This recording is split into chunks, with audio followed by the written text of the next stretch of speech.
Sport tourism é algo que está parte de estratégia feminina que nós está riba para o Ministério de Turismo e também ATA de forma aqui. ATA está é main sponsor de evento internacional de beach tennis que caminha mais de 1000 participantes de AFO. Está bem participar na Aruba para o beach tennis. Também ATA está sponsor KLM Marathon que ano para ano nossa mira está bem crescendo também e junto com o Ministério de Deporte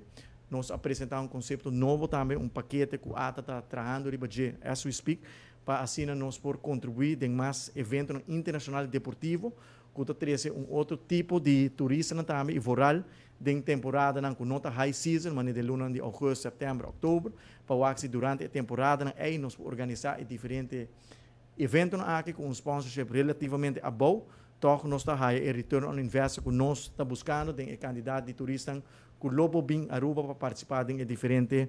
atividades ou deporte que nós está considerando no momento aqui.